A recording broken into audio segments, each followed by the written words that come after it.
बिस्मिल्लाहिर्रहमानिर्रहीम। अल्लाह पाक कुरान में फरमाता है कि ऐ मोमिनो, जंग की फरियाद मत करो, और अगर कुफ़ार तुम्हारे घर के दहाने तक आ पहुँचे तो जन्नत तलवारों के साए तले है।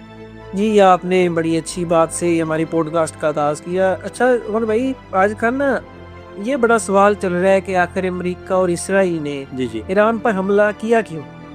सर जी, देखे ना, ये डरते हैं। ये तो है, डरते तो हैं। ये क्यों डरते हैं, मैं आपको बताता हूँ। 1992 में नेतन्याहू ने कहा था कि ईरान जो है जौहरी ताकत बनने में सिर्फ ही 4 से 5 साल की दूरी पर है। सही है। उसके बाद साल आया 1995। इसने फिर कहा कि जनाब हमें तो तबाह कर देगा। सही। फिर ये इसने क्लेम किया कि ये तो ताकत बन रहा है, सुपर पावर बन रहा है। तो इसके यानी कि फिर इसने कहा कि 4-5 साल की फिर दूरी पर है। फिर आया साल 2002। फिर इसने अमेरिकन सेनेट में कहा कि आप जो है मुकम्मल तौर पे इराक की रजीम चेंज कर दें, उधर तख्ता पलट कर दें और उन पे हमला कर दें। तो यानी कि तो इससे क्या होगा, पूरी मिडल ईस्ट में अमन कायम हो जाएगा। फिर इसने कहा 2009 में कि आप लीबिया की रजीम चेंज कर दें। फिर वो महूस दिन आया 20 अक्टूबर 2011 का। इसने क्या किया कि अपनी जो है फोर्सेस उधर भेज के और आवाम को वर्गला के, जो इनका गद्दाफी था, जनरल गद्दाफी, उनको नाहक कत्ल करवा दिया। सर ये वही लीबिया है, मैं आपको उसकी स्टोरी बता दूं थोड़ी सी, कि ये वही लीबिया है कि जिनकी आवाम बड़ी खुशहाल थे वक्त में। इनके लिए गैसेस, पानी और गैसेस वगैरह और फ्यूज वगैरह बिल्कुल मुफ्त मुहैया किए जाते थे। जी जी। ठीक है, आज ये वही लीबिया है जो आज 2 वक्त की रोटी के लिए भी तरस रहा है। नहीं सर, वैसे आपने ये बात बिल्कुल सही की कि जो मुअम्मर कज़ाफ़ी थे उनको ना कत्ल किया गया। जी जी, ये इसके पीछे भी बहुत बड़ी साजिश थी ना, कि देखिए वो इनको ललकारते थे खुलेआम। बिल्कुल ऐसा ही है। इनको जो यूएन में जाके वो कहते थे कि भाई ये तुम सब तो टेररिस्ट हो, तुम लोगों ने इराक तबाह किया, अफगानिस्तान तबाह किया, अब मेरे दरवाजे पर खड़े हो। उसने तो बेचारे ने बड़ा तरला मारा था कि ये जो सब इस्लामी ममालिक है ना, ये अपनी नेटो बना ले। जी जी जी, ये चाहते थे कि लीबिया जो है इन सब का यानी कि सरदार बने और ये अपनी एक यूनियन बना लें। यानी जो मुस्लिम ममालिक हैं ये एक अपनी यूनियन बना लें कि हमारे तरफ को देख ना सके मिली आंख करके। आप क्या कह रहे थे? तो यही मैं कह रहा था ना कि वो कह रहे थे कि हम अपनी एक नेटो बनाए, एक यूनियन बनाएं कि जिससे एक दूसरे सिर्फ बातों का नहीं, इक़्तिसादी तावन भी करे और मिलिट्री का तावन भी करे। पाकिस्तान इसमें पेश था कि भाई ठीक है, मैं न्यूक्लियर पावर हूँ, मैं भी आपकी जितनी हो सका उतनी मदद करूंगा। सही। लीबिया भी यही कर रहा था सर, सेम वो भी यही सेम कर रहा था सर, कि वो भी न्यूक्लियर फैसिलिटी बनाने पे था। फिर उसने ये कहा था कि जो अफ्रीका है ये सब अपनी मिलकर ना एक करेंसी बनाएं, जैसे डॉलर चलता है हम भी उसके मुकाबले की करेंसी चलाएं। वो सब बड़ा दूर अंदेश आदमी था, उसने बड़ी दूर की सोची थी। लेकिन आपको पता है ना कि ऐसे यहूदी हैं, जी जी, ये उनसे भी दूर की सोचते। ये तो कहते हैं कि जो आदमी अपने मुल्क का सोचे, अपनी कौम का सोचे, इनके लिए वो खतरा है। खतरा है, बिल्कुल ऐसे ही है। हाँ जी। जैसे आपने कहा कि देखे ना, ईरान पे उन्होंने जंग मुसल्लत कर दी। अभी अभी आपने मुझसे पूछा था कि ये खतरा क्यों है। ईरान वाहिद एक ऐसा मुल्क है जिसने फ़लस्तीन में होने वाले मुज़ालम के खिलाफ आवाज़ उठाई, उन पे हमले किए, यानी कि इसराइल को रोकने के लिए। फिर इसराइल ने यानी कि ये तस्वुर किया कि ये तो हमें ख़त्म कर डालेंगे। ईरान वाले जो हैं ये तो आगे किसी की नहीं सुनते, क्यों? ये खुद मुख्तार हैं। फिर दिन आया 13 जून 2025 का, तो इसने पता है क्या सर, इसने यानी कि ईरान पे यकदम हमला कर दिया। जी जी, हाँ जी, सरप्राइज अटैक किया। सरप्राइज अटैक किया था। उसके नतीजे में जैसे ही ईरान ने जवाबी वार किया, तो फिर जनाब ये अपने डैडी के पास गए। डैडी कौन इनका? मेरे डैडी ऐसे ही है। ठीक है, तो उससे कहता है कि डैडी मुझे बचाओ, ईरान तो मुझे ख़त्म कर देगा। ठीक है, फिर उसने जनाब करते कराते उससे तरले किए कि हमारी जान छुड़वा दो इनसे, ये तो हमें ख़त्म कर देगा। फिर ईरान से मुज़ाकरात किए गए डोनाल्ड ट्रंप ने। फिर जो है 25 जून 2025 को अमन का ऐलान हो गया। लेकिन इसके बावजूद भी ये जो खबीस इसराइल है ये फिर भी बाज नहीं है। साजी, ईरान ने तो इनका आयरन डोम सिस्टम तबाह कर दिया था। इस पे ये बड़ा फख्र करते हैं कि आयरन डोम सिस्टम है, हमारा आयरन डोम सिस्टम है, हम ये है वो है। ईरान ने तो इसको मेरे ख्याल एक दिन में तबाह करके रखा। ऐसे ही है। जैसे ही इन्होंने मिसाइल फायर किए तो उनका आयरन डोम सिस्टम जो है वो जो अमेरिका बेस्ड कंपनी ने बनाया था वो इन्होंने तबाह करके रख दिया। यानी कि बिलियंस ऑफ डॉलर का ये सिस्टम था, तबाह हो गया। बिल्कुल ऐसे। फिर ये भागा गया कि फिर डोनाल्ड ट्रंप ने कहा कि तुम एक दफ़ा अमन कर लो, कि इसके बाद इनका कुछ देखते हैं। अमन के बाद भी फिर भी इसराइल बाद नहीं आया। फिर भी वो जनाब यकदम हमले करता रहा। फिर दिन आया 28 दिसंबर 2025, जी यानी कि आखिरी थी, साल शुरू होने से पहले इसने फिर यानी कि प्लान्ड प्रोटेस्ट करवाए। हाँ जी क्यों करवाए? वो इसलिए करवाए कि इसका हम तख्ता पलट कर दें। ये जो खबीनाई हैं इनको हम सुप्रीम लीडर हैं खमनाई, इनको हम हटा दें। लेकिन जो थे अल्लाह उनको यानी कि रखना चाहता था एक दफ़ा, तो उसके नतीजे में ये यानी कि प्रोटेस्ट उन्होंने काबू कर लिए। सर जी इन्हीं दिनों में इन्होंने जो इनका अहमद रजा शाह था पहल, जी उसका जो बेटा रजा शाह पहलवी, जी उसको इन्होंने सोशल मीडिया पे इतना लॉन्च किया, वो कह रहा जी कि मैं ईरान की आवाम के लिए हूँ, हाजिर हूँ, ये वो। हालांकि उसकी कई पिक्चर्स इंटरनेट पे हैं, वो यहूदियों के साथ फिर रहा है, इसराइल में घूम रहा है, वहाँ की जो दीवारें गिरिया है उसको बोसा दे रहा है। और मतलब कि ये टोटल इसराइल का एक पपट है, इसको वो चाहते थे कि आपको ईरान में हम रिस्टोर कर सही है, ताकि इनका जो है मतलब कि खामने से इनसे जान छुड़ाए और इनको लेके। लेकिन उनकी अवाम ने साथ नहीं दिया, वो अवाम उनकी नहीं चाहती ऐसा पपेट है, क्योंकि अवाम ने उसके बाप को जूते मार के बताया था। ऐसा ही है। आप जानते होंगे कि वो अहमद रजा पहलवी था, वो अपनी जान छुड़ा के भागा है। बहुत मुश्किल से नहीं बचा था, नहीं तो वो इधर होता तो वो मारा जाता। मारा जाता है उसको। अमेरिका ने देखो ना, ऐसे सारे शैतानों की जो आखिरी पनाह का वो अमेरिका है। ऐसे ही है। अच्छा, फिर दिन आया 28 फरवरी 2026 का। जी फिर इसराइल ने बाकायदा जंग का ऐलान कर दिया, इसके साथ अमेरिका भी शामिल हो गया। इन दोनों की मुशावरत से जंग चल रही है। जी जी। तो इसी वक्त ही क्यों हमला किया? 28 फरवरी के बाद ही क्यों हमला किया उन्होंने? सर इसके पीछे ना बड़ी ही एक डार्क वजह है। अच्छा। ओ इनका ना, शायद आप में से अक्सर लोगों ने नहीं सुना होगा, इनका ना यहूदियों का एक त्यौहार है प्यूरम का। जी ये सब आपने सर्च करना है। हाँ जी, ये आप सर्च करें, इनका त्यौहार होता है प्यूरम का, एक हर साल मनाते हैं। जी ब्लड मून पे मनाते हैं ये, जो हमारे आता है जी सुर्ख चांद, इसे हम कहते हैं कि वो चांद लग जाता है, फिर वो ब्लड मून टाइप हो जाता है। जी वो 3 मार्च 2026 को है, मतलब कि आज जी है वो उनका ब्लड मून है। तो सर इसकी जो तारीख है ना, हमें बहुत पीछे लेके जाती है। ये जो यहूदी है ना, इतने सफाक है जी इनके, ये देखे ना, इनका जो त्यौहार है ना, ये खून से लथपथ है। इनकी जो पुरानी कहानी है ना सर जी, वो हमें लेके जाती है पुराने फारस में, ईरान में, लेकिन ईरान का जो पुराना नाम था फारस, उसमें लेके जाती है हजारों साल पीछे। यानी कि जब ईरान का तो कोई तस्वर भी नहीं था, इस खित्ते को फारस कहा जाता था। इस पूरे खित्ते को फारस कहा जाता है। तो सर ये तब लेके जाती है, तब सर जी वहाँ का एक बादशाह था जरकस, उसकी जो बीवी थी ना जी, वो भी एक यहूदन थी। जी और तब उस फारस में बहुत से यहूदी बात थे। सही। तो सर इनके जो मैं बात कर रहा हूँ ना, मैं आपकी ऑडियंस से भी कहूँगा कि ये इसका ना जो हवाला है ना, वो आपको मैं बताता चलूँ। जी इसका हवाला है बुक ऑफ एस्थर में, जी ESTHER। जी आप नोट कर लें। हाँ जी, और आप इसके हवाले को अपने रीचेक भी जरूर कर लेंगे। जी आप रीचेक कीजिएगा, जी बुक ऑफ एस्थर। जी। और आप AI पे चेक ना कीजिएगा, AI पूरी कहानी नहीं बताता। ये यहूदियों की इजाद है, मैंने आपको पिछली वीडियो में बताया था। ये हमेशा उनके जो मजालिम है या उनकी जो सफाकी है उसको छुपाता है। आप गूगल पे डायरेक्ट सर्च कीजिएगा, आप किसी वेबसाइट पे ले जाएगा ऑथेंटिक पे, हो सका तो मैं आपको डिस्क्रिप्शन में लिख दे दूंगा। जी थैंक यू। अच्छा, और सर वो प्यूरम का जो त्यौहार है ना, मैं आपको जैसे बता रहा था, बादशाह का जो वजीर था ना, हामान नाम का, जी वो मूसा अलैहिस्सलाम वाला हामान नहीं, ये और हामान है। तो वो हामान था, तो उसने ना, वो भी यहूदियों से बड़ा तंग था, उसको भी वो भी इनके ना चालाकियों से बहुत तंग था जी। तो उसने ना सर जी प्लान बनाया इन यहूदियों को ना, इनका कला कमाई कर दिया ये। सही। तो उसने सर प्लान बनाया, लेकिन उस प्लान का पता लग गया, जो मलका थी ना वहाँ की, उसको पता लग गया। अब जाहिर सी बात है, वो भी यहूदी थी। उसने अपने खावंद को बताया कि जी मैं ये जी सारे यहूदी मारना चाहता है, ये है वो है, इसको ये करो वो करो। अब सर जी मैं आपको एक और बात बताना चाहता हूँ कि ये जो यहूदी है ना, आप देखिए ये इतने पावर के भूखे हैं ना, कि ये बादशाह को उन्होंने अपनी औरत दे दी खूबसूरत तरीन, कि बादशाह को अपने कंट्रोल में किए थे। ये ऐसे लालच के भूखे हैं, ये कोई शर्म हया नहीं इनमें। जी तो सर बादशाह जो था, बादशाह उस औरत की बातों में आ गया। उसने कहा ठीक है, उसने इजाज़त दे दी और हथियार भी दिए यहूदियों को कि आप इस साजिश का भरपूर मुकाबला करें। जी जैसे देखें आप इनकी सफाकियत का इस तरीके से अंदाजा लगा सकते हैं कि कैसे उसने अपने यानी कि खामन को वर्गलाया, जो बादशाह था। जी बादशाह था ठीक है, इतने बड़े बादशाह को, एक इतने बड़े मुल्क के बादशाह को उसने वर्गलाया, और उसने फिर बादशाह ने हथियार भी दिए यहूदियों को कि जाओ इनका तुम सफाया कर दो। सर जी इनकी सफाकी मैं आपको बताता हूँ कि जो हामान था उसके 10 बेटे थे। इन यहूदियों ने, इन सफाकियों ने हामान के बेटों के गले हामान के सामने काटा। आखिर में जो हामान था उसका भी गला काट दिया। और सर जी उन्होंने इस इजाज़त की आड़ में ना, 75,000 लोगों को मारा, 75,000।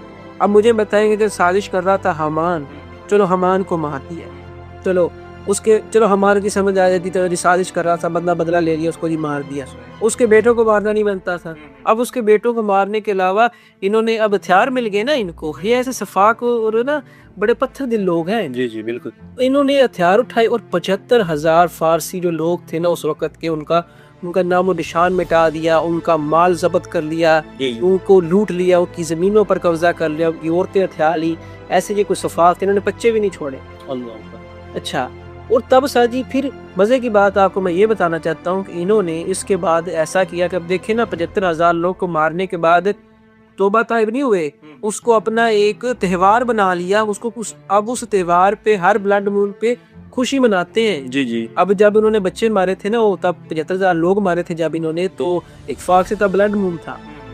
तो इनका आप कैलेंडर भी सर्च करना, कबाला कैलेंडर है इनका। ये इनका जो कैलेंडर है ना, जैसे हमारा इस्लामी कैलेंडर होता है, इनका है कबाला कैलेंडर। जी जी। उस पे ये ब्लड मून पे ना अपना प्यूरा मनाते हैं। सही। ठीक है, अब देख लें कि कैसे सफाक लोग सदी के 75,000 लोग को मारने के बाद उस तौबा ताइब नहीं बल्कि उसका त्यौहार बनाया। अब हर साल हर ब्लड मून पे उसकी खुशी मनाते हैं, नाचते हैं, गाते हैं उस पे। और सर अब बात आ गई ये कि आखिर इसराइल ने इसी वक्त हमला क्यों किया। जी। अब सर 3 मार्च 2026 को प्यूरम है इनका, और इसको एक तो इन्होंने इस प्यूरम को मनाने के लिए कि अभी भी ईरानियों को मारा, फारसियों को, जी जी, वो अपनी जात ताज़ा की। और दूसरा सर जी इसकी मैं आपको वजह ये बताता हूँ कि देखिए इनके जो राहब है ना, ये कहते हैं इन सब यहूदियों को, इनके राहबों ने ये तालीम दी है कि हर प्यूरम से पहले अगर आप अपने किसी बड़े दुश्मन को नहीं मारेंगे तो प्यूरम के फौरन बाद वो दुश्मन आप पर हावी हो जाएगा और आपको मार देगा। जी जी। अब इन्होंने हड़बड़ी में ना ईरान पर हमला सिर्फ इसलिए किया, बगैर प्लानिंग के साथ इन्होंने हमला किया। सिर्फ इसलिए हमला किया कि प्यूरम से पहले अगर हम हमला करेंगे तो हम जीत जाएंगे, और प्यूरम के बाद अगर हमला नहीं करेंगे तो प्यूरम के बाद हम हार जाएंगे, हमारा दुश्मन हम पर हावी हो जाएगा। तो सर ये जो आपका सवाल था कि इसी वक्त हमला क्यों किया, तो उसका जवाब सर जी ये है, जो कि ना मीडिया पे आ रहा है ना कोई और बंदा बात कर रहा है। मैं तो हैरान हूँ कि सर लोग सर्च ही नहीं करते, फिर सिर्फ एक फीड की हुई बातें 4-5 वो करते रहते हैं कि ये वजह है, ये वजह है, कि उसकी थोड़ी सी गहराई में नहीं जाते आप लोग। थोड़ा सा गहराई में जाया करें, सर्च किया करें। ये देखें ना, जैसे हमारी जो ऑडियंस है जेनजी से मैं मुखातिब होकर कह रहा हूँ कि देखिए ना आप, ये देखें इन्होंने जैसे कि मुसल्लत कर दी जंग इन पे, ठीक है। अब फीड्स भी वही चल रही हैं, बार बार न्यूज़ चैनल्स पे भी वही चीज़ आ रही है, ठीक है। लेकिन इसकी असल हकीकत आपको कोई नहीं बता रहा। असल हकीकत आपको इस पे मिलेगी, इसी स्टेज पे मिलेगी, ठीक है।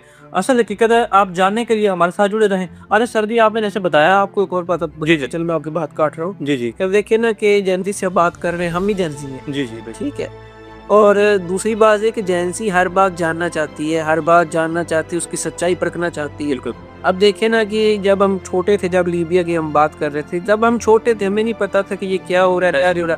लेकिन आप जेंजी, जो भी जेंजी हमारा चैनल देख रहा है, मैं उसको यही कहना चाहूँगा कि आप ये देखें, इस बात को नोट करें कि हम तो इस चीज़ पे गौर कर रहे हैं अब, कि सोच रहे हैं कि यार आज से 10 साल 20 साल पहले भी जो बात हुई थी वो क्यों हुई थी। लेकिन आप सोचें जो हमारे बड़े थे, मिलेनियल्स हो गए, बूमर्स हो गए, वो इस चीज़ पे बात नहीं करते। सही है। वो क्यों?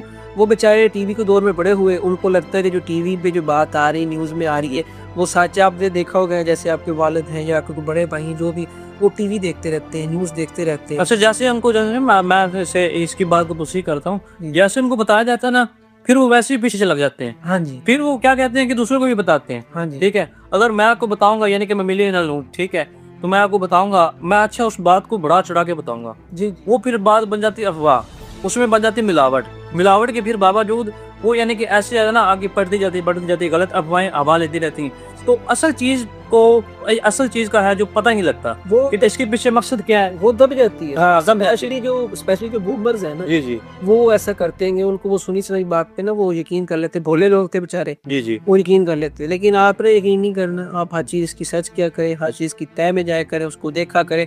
और सारी जो बात आप कर रहे थे अभी कि मीडिया पे बात नहीं हो रही, अब सारी जैसे पिछली वीडियो में मैंने आपको बताया था कि रॉबर्ट मैक्सवेल जैसे लोग जो हैं यहूदी, अब मैं ना आपको किस भी ना आपको मैं बताऊंगा कि जो CNN है ना सर, उनका जो CNN के अंदर ही इतने ज्यादा यहूदी भर्ती हुए हैं, और जो बाकी उनके न्यूज़ चैनल्स हैं उनमें, अब देखें ना जी, ज्यादातर लोग देखते हैं कि इंटरनेशनल न्यूज़ है, जो हमारे न्यूज़ चैनल्स भी है ना, जैसे जो भी पाकिस्तान की न्यूज़ चैनल्स हैं, वो भी कोई हमें खबर देंगे ना, तो वो खबर जो उठाएंगे ना, वो CNN वगैरह से उनसे उठाएंगे जी जिनकी मुस्तनिद खबर है। जी लेकिन अगर आपने वैसे भी मिडल ईस्ट की खबर देखनी है मुस्तनिद, तो मैं आपको कहूँगा कि आप अल जज़ीरा देखा करें। जी इन यहूदी चैनल्स की बजाय अल जज़ीरा देखा करें, उसकी खबर जो होती है वो ऑथेंटिक। तो थानलिक होती है, बिल्कुल ऐसा ही। हाँ जी।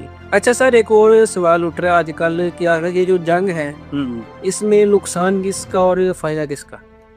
जी सर, देखिए ना, जैसे कि आपने पूछा है फ़ायदा किसका और नुकसान किसका। अच्छा देखिए, मैं ऑडियंस को बताना चाहता हूँ कि इसमें जो देखिए ना, सरासर जो फ़ायदा है वो इसराइल का है, ठीक है। वो कैसे? ये चाहते हैं कि हम जिस पे मुल्क पे भी काबिज़ हो जाएं, जैसे लीबिया पे काबिज़ हुए, इराक़ पे काबिज़ हुए, ठीक है। ये काबिज़ होना चाहते हैं ईरान पे। क्यों? उसकी एक मेन वजह ये है कि ये कहते हैं हम इनकी तक़सीबात पे कब्ज़ा करें, इनके पेट्रोल निकाल लें, इनकी यानी कि हर जो इंडस्ट्री इस पे कब्ज़ा कर लें, ठीक है। और यानी कि देखें, आप ये भी देखेंगे कि जो यहूदी हैं ये ऐसे फसादी किस्म के लोग हैं, जैसे आपने बताया कि यानी कि खूनरेज़ किस्म के ये लोग हैं कि ना किसी को मारने से भी गुरेज नहीं करते। जैसे कि आप कह रहे हैं कि बड़े खून रेज़ लोग हैं, खून पीने वाले लोग हैं। जी जी जैसे मैंने आपको पहले भी बताया कि इनका जो त्यौहार है वही खून पीने पे और खून पे मुश्तमिल है, लोगों के कत्ल पे खुश होते हैं। तो अब गज़ा में और दूसरे ममालिक में, लबनान में यही कुछ ही कर रहे हैं। तो अब जैसे आप बता रहे हैं कि ये उनके तनसीबात पे, ऑयल पे कब्जा करना चाहते हैं। सर ये तो आजकल जो जंग है ये है ही रिसोर्सेज की। जी जी एक मुल्क दूसरे मुल्क के रिसोर्सेज लूटने में रहता है। जैसे ये यहूदी हैं, ये अल्लाह वो गरक करे, ये अब दूसरे ममालिक के रिसोर्सेज पे रहते हैं। अब इसराइल के पास, खुद के पास तो अपना पानी भी नहीं, बिल्कुल ठीक है। समंदर से पानी लेता है, अपने जो फार्मिंग है ये भी ये ड्रिप सिस्टम पे करता है। और अब ये चाहता है कि जैसे ईरान के पास बहुत तेल है, वाफर तेल है, वो कहता है कि मैं ईरान का तेल भी निकालूं, जैसे इराक का निकाल रहे हैं, जैसे ये लीबिया से तेल निकाल रहे हैं, अब वो कहते हैं कि ईरान का तेल भी हम निकाल लें। अच्छा सर, आपने एक और बात नोट की होगी कि ये देख लें इनकी चालाकी। मैं आपको बता रहा हूँ, मैंने आपको पिछली वीडियो में भी बताया था ना कि ये 500 साल का सोचते हैं। जी जी आपको इस चीज़ का अंदाज़ा हो जाएगा कि ये कितने चालाक है। कि अब देखिए, इनको पता था कि हम ईरान पे जंग मुसल्लत करेंगे ना, ईरान जो है वो आबना हरमस बंद कर देगा, जी जी हरमस स्ट्रेट को बंद कर देगा। अब वहाँ से सर दिन में ट्रिलियंस ऑफ डॉलर की ट्रेड होती है। जी जी वहाँ पे सऊदी अरब में राशन आ रहा है, ओमान में राशन आ रहा है, आप उसको देखेंगे ना नक्शे पे, तो ईरान से होती हुई बिल्कुल दूसरी साइड पे UAE और ओमान के बिल्कुल साथ से वो गुजरती है। जी जी वहाँ से लाखों ट्रिलियन डॉलर्स की ना ट्रेड होती है रोज। जी जी अब उनको पता था ये बंद कर देंगे, तो वैसे ही हुआ, ईरान ने बंद कर दी। वहाँ सिर्फ रशियन और चाइनीज जो शिप्स है ना वो गुजर रही है, बाकी उन्होंने सब शिप्स को रोक दिया। जी जी ठीक है, भले ही वो अरब जा रही थी या जहाँ भी जा रही थी। अब उनको पता था कि पूरी दुनिया का, यहूदियों को पता था कि पूरी दुनिया का जो ऑयल सप्लाई है वो एक दफ़ा रुक जाएगी। जैसे कतर की जो सप्लाई है LNG वो रुक गई है एक दफ़ा, वो नहीं जा रही है आगे। अब उनको ये पता था, तो उनकी चालाकी देखें कि उन्होंने इससे कुछ अर्सा पहले फ़ौरन ही वेनेजुएला के सदर को पकड़ा, जी जी ऑयल के जो रिसोर्सेज थे उस पे कब्जा किया सही। कि हम इसके जो रिसोर्सेज है वहाँ पे कब्जा करें। अगर कोई जंग 1 महीना भी चले, 2 भी चले, 3 भी चले, भले पूरा साल चले जंग, वो स्ट्रेट बंद रहे, तेल ना आए, हमें कमी ना हो, हम अपना जो सर्किट है वो चलाते रहे। सही। बल्कि वाफर उनके पास तेल हो गया। आप सोचे कि उनकी कितनी ज़्यादा प्लानिंग है। जी जी उन्होंने ईरान को तबाह करने का प्लान कब से बनाया हुआ था। हो सकता है अल्लाह ना करे गल्फ को, पूरे गल्फ को तबाह करने का भी उनका प्लान हो सकता है। जी जी लेकिन ये देखिए कि उनकी प्लानिंग, उन्होंने कहा कि हमारी सप्लाई ना रुके, इसके लिए उन्होंने पहले ही वेनेजुएला के ऑयल पर कब्जा कर लिया। जी जी देखे ना, जैसे कि यहूदी हैं, ये चाहते हैं कि इनकी तहजीबात पे कब्जा करें, ये चाहते हैं कि हमारे बैंक इधर बने। आप जैसे सर्च करें कि ईरान में और यानी कि नॉर्थ कोरिया में ऐसे जो मुल्क हैं जो इनकी बात नहीं मानते, चाइना में भी इनके बैंक्स नहीं हैं। जैसे कि आपने पिछली वीडियो में बताया था कि रोथशाइल्ड के बैंक जो है ना ये पूरी दुनिया में पाए जाते हैं, इसलिए कि ये लॉबिंग करते हैं। लॉबिंग के अलावा ये लोगों को कर्जे देते हैं, ठीक है। और उसके अलावा यानी कि ये कहते हैं कि हम इस मुल्क पे कब्जा करें, हमारे पैक्स जो हैं इन पर राज करें और ये हमारे यानी कि हमारे तरह दब के रहें। जैसे कि IMF है, ये भी इनकी यानी कि एक लॉबिंग कंपनी ही है। ये कर्जे दे दे के मुल्क पे यानी कि कर्जे चढ़ा के उसको मफलूज कर देती है, उनकी मईशत को मफलूज कर देती है। सर देखे ना, जैसे आप बता रहे हैं मीशत को मफलूज कर देते हैं, आपके इल्म में इजाफा करता जाऊँ कि वेनेजुएला में भी रोथशाइल्ड्स का कोई बैंक नहीं था। अब उन्होंने उसके सदर को कैप्चर कर लिया है। जो उन्होंने अब नई सदर बनाने की सोच रहे हैं वो भी प्रो इजराइल औरत है। उसने इजराइल को बाकायदा ईमेल्स की थी कि आप आके जी वेनेजुएला पे हमला करो, इन्वेड करो इस पे। और सर मैं आपको बात बताता चलूँ, इन्होंने इतना लंबा इसका प्लान बनाया हुआ था ना इस वेनेजुएला पे कब्जा करने का। एक इन्होंने सर जी पूरा एक सीरीज बनाई थी उसके ऊपर, जैक रायन की, ये जैक रायन नाम की सीरीज बनाई थी जिसमें इन्होंने बाकायदा दिखाया था कि जो वहाँ का प्रेसिडेंट है बड़ा सफाक है और वहाँ की एक लेडी प्रेसिडेंट बनने की कोशिश कर रही है, वो बड़ी अच्छी औरत है और एंड पे उसको दिखाते नहीं कि जो अवाम है वो उसको महल को उखाड़ देती है, बादशाह को पकड़ के मार देती है, बादशाह बड़ा सफाक है और उस औरत को प्रेसिडेंट कह रहे होते। उसकी आप देखेंगे ना आखिरी किस्त उसमें पुलिस वाला आता है और उस औरत को कहते थी मैडम प्रेसिडेंट जी। अब ये देखें कि इन्होंने कितना ज्यादा प्रोपेगेंडा किया उस बंदे को गंदा दिखाने के लिए कि वो बंदा जो है बहुत बुरा है, वो औरत बहुत अच्छी है। लेकिन उस सीरीज से या उस सीरीज की वजह से या किसी और मामला जो इन्होंने किए वहाँ पे प्रोटेस्ट भी करवाए, वहाँ की भी रजीम इनसे चेंज नहीं हुई। तो आखिरकार इन्होंने खुद जाके अपने आप को गंदा किया अमेरिका के जरिए। अमेरिका को गंदा किया, खुद तो यहूदी आगे आते ही नहीं ना। अमेरिका को गंदा वहाँ के सदर को कैप्चर किया, अपने कंट्री ले गए, उनके रिसोर्सेज पे कब्जा कर लिया और ये जो सारा प्लान था इन्होंने अपने सीरीज में पूरा दिखा दिया।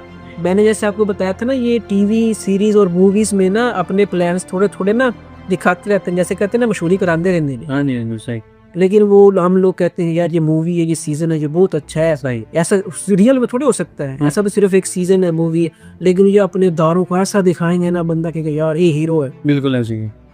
अच्छा, जैसे कि आप कह रहे थे कि यानी कि ये बताते हैं कि अब अपने सीजन्स में थोड़ा थोड़ा यानी कि क्लू देते हैं, छोड़ते जाते हैं, ठीक है। तो आप यानी कि इस चीज़ से ना थोड़ा सबक हासिल किया करें या उसको एक चीज़ को ज़हन में रखा करें, उसके बारे में सर्च किया करें कि क्या इसकी तय क्या है। अच्छा, ये देखें ना जैसे कि ईरान पे हमला किया है अमेरिका और इसराइल ने मुश्तरका, ठीक है। और इसके बरक्स जो है ईरान जो है गल्फ़ में हमले किए जा रहा है, जैसे कि सऊदी अरब में, कतर में, यूएई में। तो इसकी बेसिक वजह क्या है, क्यों उस पर हमले किए जा रहे हैं? जैसे कि मिलियनर्स हो गए, बूमर्स हो गए, ये तो यही सोचते हैं ना कि ये बराह रास्त जो है सऊदी अरब पे अटैक कर रहा है, हमारी जो मुकद्दस एक जगह है उधर अटैक कर रहा है, तो यूएई पे अटैक कर रहा है। ये तो मुस्लिम ममालिक हैं, इसमें क्या सच्चाई है?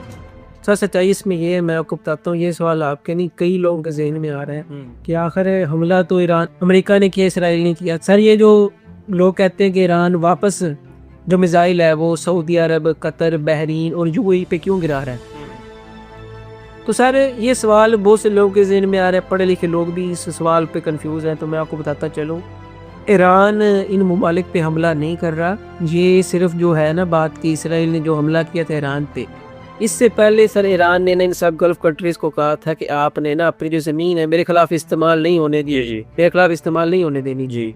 लेकिन जो आप जानते हैं ये जो कंट्रीज़ हैं गल्फ कंट्री, ये सारे सर जी अमेरिका को उन्होंने अपनी ज़मीनें दी हुई हैं जी। अमेरिका ने इनके ऊपर अपनी बेसिस बनाई हुई हैं, वहाँ पे इनके फौजी हैं, वहाँ पे इनकी लाखों क्या मिलियन ऑफ डॉलर्स की ना मशीनें लगी हुई हैं, मिसाइल सिस्टम्स लगे हुए हैं, रडार्स लगे हुए हैं, जिनसे ये सर पूरी दुनिया को ना पूरे मिडल ईस्ट से कि पाकिस्तान, इंडोनेशिया, रशिया तक ना ये सारी नज़र रखते हैं। एक तो जहाँ से ट्रेड बहुत होती है उस ट्रेड की नज़र रखते हैं, दूसरा कंट्रीज़ पर नज़र रखते हैं कि ये क्या क्या कर रहे हैं। और ये जो हर मुल्क में ही है सर, हर गल्फ़ के किसी कंट्री को छोड़े हर मुल्क में ही है।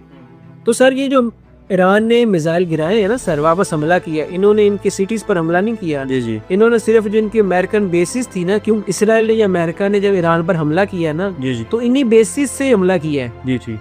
तो बदले में ईरान ने उन पर हमला नहीं किया। सऊदी अरब में भी जो अमेरिकन बेस है उस पर मिसाइल गिराया, वहाँ पे कोई सऊदी शहरी नहीं मरा, वहाँ पे जो अमेरिकी शहरी थे, जो अमेरिकी फौजी थे, अमेरिकी टट्टू, वही मरे हैं। कतर में भी ऐसा हुआ है, बहरीन में भी ऐसा हुआ है और यूएई में भी ऐसा हुआ है।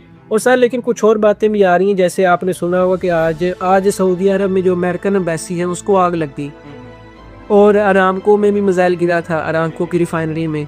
तो सर ये जो है ना, आज उन्होंने 13 मोसाद के एजेंट्स पकड़े थे गल्फ़ में, कतर में और उसके अलावा सऊदी अरब में, लेकिन किसी भी न्यूज़ में नहीं आया क्योंकि इंटरनेशनली उनको एक्सपोज नहीं किया गया।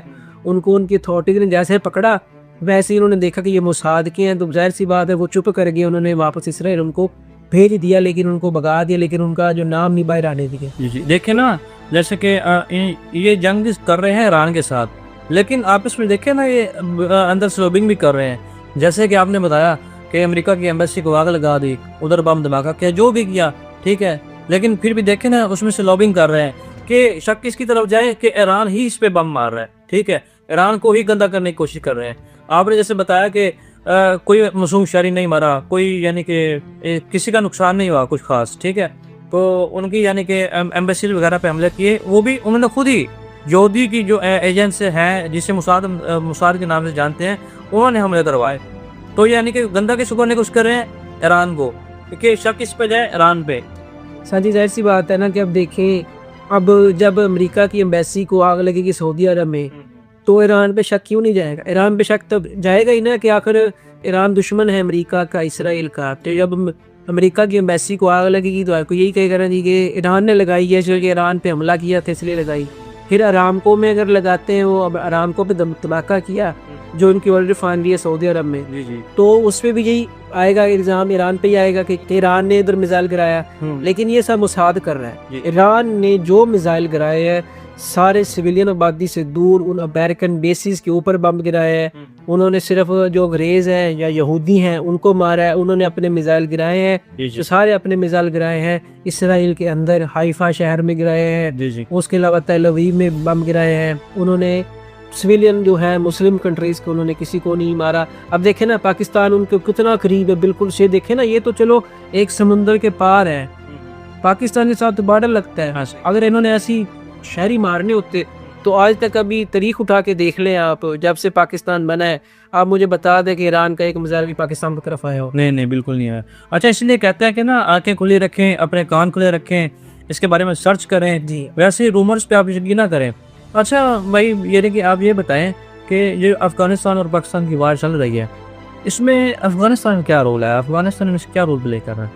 सर जी, अफगानिस्तान प्ले कर रहा है रोल इसराइल की प्रॉक्सी का। अब देखें ना, पाकिस्तान ने उनका बॉर्डर बंद कर दिया, तिजारत बंद कर दी। अब क्यों बंद की? वो यहाँ पे अपने खुद कुछ बब्बार भेज के इमाम बारगाहों पे, मस्जिदों पे सभी लोगों को मार रही थी। उनके आपने उस वजीर की बात सुनी होगी, उसने भी यही कहा, सबसे बड़ी धमकी उसने क्या दी कि हमारे पास सुसाइड बॉम्बर्स हैं, हम उनको भेज के आपके बंदे मरवा देंगे, ये करेंगे वो करेंगे। उनके पास हथियार तो है नहीं, वहाँ उनका कोई कंपैरिजन बनता है पाकिस्तान के साथ? जी यस, ठीक है। अब उनका क्या है कि सप्लाईज बंद हुई। आपने कुछ दिन पहले देखा होगा कि जो मोदी है वो इसराइल गया था, नेतन्याहू से मिला, तो नेतन्याहू ने आगे से बयान दिया कि जी मैं मोदी के कहने पर अब अफगानिस्तान को फंड्स देना चाहता हूँ, अफगानिस्तान के साथ ट्रेड करना चाहता हूँ। अब उन्होंने इनको थोड़े से पैसे दे दिए होंगे, कुछ फंड्स दे दिए होगा, उस बदले में कहा होगा कि अब हमारा काम करो। क्योंकि जो होती जो है ना बड़े तेज हैं, ये हमेशा ऐसे ही करते हैं, आपको पैसे देंगे पहले फंड्स के नाम पे, फिर आहिस्ता आहिस्ता आपको कंट्रोल करते जाएंगे। सही। उन्होंने कंट्रोल किया कि पाकिस्तान पर हमला करो, उन्होंने पहले पाकिस्तान पर हमला किया, फिर पाकिस्तान ने जवाबी कार्रवाई की। ठीक है, अब एक दफ़ा ये ठंडे हुए पड़े, पाकिस्तान के पीछे सिर्फ इसलिए लगाया था यहूदियों ने कि बड़े जो मकसद था ना उससे नजर हटाई जा सके। जी। अब देखे ना, दुनिया ने ये देखा कि पाकिस्तान और अफगानिस्तान की जगह लगी, ऐसे ही। लेकिन उन्होंने ये नहीं देखा कि जो इसराइल प्लानिंग कर रहा था, इसराइल की प्लानिंग का किसी को पता ही नहीं था कि वो ईरान पर हमला करेगा, क्योंकि ईरान के साथ मुज़ाकरात चल रहे थे। पता तब लगा जब इन्होंने पहला 30 मिसाइल इकट्ठे 30 जगहों पर तेहरान में हमला किया, तब जाकर दुनिया को पता लगा कि यहूदी कौन सी साजिश कर रहे हैं। ईरान से नज़र हटाने के लिए इन्होंने अफगानिस्तान को पाकिस्तान में मुसल्लत कर दिया। इन्होंने यानी कि काफ़ी हमारे जवान को शहीद किया। इन सब हालात से साबित होता है कि ये जो अफगानिस्तान है अब एक इसराइल की प्रॉक्सी बन चुका है। अब वो कहता है कि इसराइल हमें फंड दे, जैसे वो कहेगा हम वैसे में नोट में खा मेरा मूड बन, इनका वो साहब हुआ पड़ा। सही से। अच्छा साहब, आजकल चल रहा है कि ये जो खामनेई की शहादत हुई है और अब उनकी शहादत ईरान की कौन कर रहा है, कि आखिर वो इतना ज़बरदस्त तरीके से रिटेलिएट कर रहे हैं अमेरिका को और इसराइल को बैक वक्त, तो उनकी क़यादत कौन कर रहा है और ईरान का मुस्तकबिल क्या देख रहे हैं आप? जी देखें ना, ईरान के इंतहाई अच्छे और हर दिल अजीज़ लीडर, जिन्हें सुप्रीम लीडर खामेनेई के नाम से जाना जाता था, वो शहीद हो चुके हैं। अल्लाह उनके हाल पर रहम फरमाए, अल्लाह उनको जन्नतुल फिरदौस दे।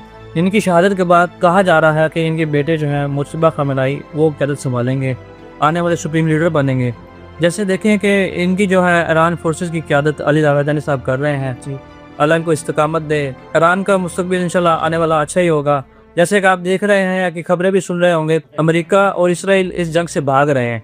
जैसे कि आपने देखा दुबई में से भी इनके यानी कि त्यारे हैं वो उड़ उड़ के जा रहे हैं अपने घरों को, यानी कि वापस जा रहे हैं। इनके जो है मिसाइल, जैसे आपने देखा कि इनको इंटरसेप्ट करने के लिए ईरान का मिसाइल है, ये तकरीबन $20,000 में तैयार होता है। तो इसको रिटेलिएट करने के लिए, इसको गिराने के लिए अमेरिकी फोर्सेस के तकरीबन मिलियंस ऑफ डॉलर्स के मिसाइल लगते हैं। यानी कि इनके एक मिसाइल को गिराने के लिए उनका यानी कि 4-5 मिसाइल इसमें सरफ हो जाते हैं। ट्रंप जो है वो सर पर करके बैठा है। अपनी पंजाबी ज़बान में कहते हैं कि इन्होंने ईरान ने तो पुन के रखे हुए हैं। इनके साथ ऐसा ही हुआ है। यानी कि अब ये यानी कि पल्ला छुड़ाने की कोशिश कर रहे हैं, अब ये भागने की कोशिश कर रहे हैं। ये कहते हैं कि ईरान हमारी जान छोड़ दे, लेकिन इसके बरक्स ईरान जो है वो डट के खड़ा है। शायद इन्होंने सोचा था ना कि जो ईरान है वो 1-2 दिन में घुटने टेक देगा, लेकिन उसने तो इनको तुल कर रखा हुआ है। सही है। अब ये भागने की जगह ढूंढ रहे हैं, इसराइल भी और अमेरिका भी, कि हम भागे, किसी तरह इस जंग से भागे, लेकिन ईरान नहीं भागने दे रहा। उसकी फुल तैयारी थी। इन्होंने अंडर एस्टिमेट कर लिया ना कि जो खामना ये इनको शहीद करके ये तो मुल्क मतलब लगा लें कि ये साढ़े साइड पे हो जाएंगे, नुकरे लग जाएंगे और हम इन पर सुकून से कब्जा करके बैठ जाएंगे। सही। लेकिन उनके जो दावे हैं ना वो धरे के धरे रह गए, उनके जो ख्वाब है वो अब चकनाचूर हो गए। अब ईरान इनको सही तोड़ेगा, सीधी सी बात। अच्छा नाज़रीन, जैसे कि आपने देखा होगा ये वीडियो काफ़ी लंबी बन चुकी है, तो अब हम इनसे इजाज़त लेते हैं। थैंक यू सर मेरे पूरे सुनाने के लिए। Welcome sir. तो नेक्स्ट इंशाल्लाह कोई क्यूरी होगी, कोई यानी कि क्वेश्चन होंगे, मैं खुद यहूदियों के खिलाफ तो हर वक्त तैयार है जी इंशाल्लाह। जब आप बुलाएंगे हम तैयार हैं जी जी। क्योंकि हमारे नबी ने कहा कि जब आप बुराई देखो उसको हाथ से रोको। हाथ से नहीं रोक सकते तो कम से कम जुबान से बुरा कहो। अगर जुबान से भी बुरा नहीं कह सकते तो कम से कम दिल में बुरा समझो। ये ईमान की सबसे कमजोर तरीन हालत है जी, कमजोर तरीन हालत है ये ईमान की। जी जी। अदनान दर्जा है। जी जी। तो हम दिल में क्यों बुरा करें जब हम बोल सकते हैं। अल्लाह ने जुबान दी, अब हाथ से रोक, अभी फिलहाल इतनी हमें इस्तिताअत नहीं कि हम हाथ से रोक सकें, लेकिन कम से कम हम जुबान से तो बुरा कह सकते हैं। वो हम कहेंगे, अपनी जुबान का इस्तेमाल करेंगे। अब बाकी अल्लाह हमारा भी हामी नासिर हो, ईरान का भी हामी नासिर हो, आमीन। और यहूदियों को अल्लाह ताला तबाह बर्बाद। ठीक है सर, अस्सलाम वालेकुम। अब आपसे इजाज़त चाहेंगे तो इंशाल्लाह मुलाकात होगी इंशाल्लाह आपसे अगली वीडियो में। तब तक के लिए इजाज़त दें। अल्लाह निगहबान। Stay alert, stay safe. Allah निगहबान। Behind the crest, the world's elite, with secrets buried under feet. We magnify the hidden clues, exposing all their hidden views. The truth unleashed on Primetime Files.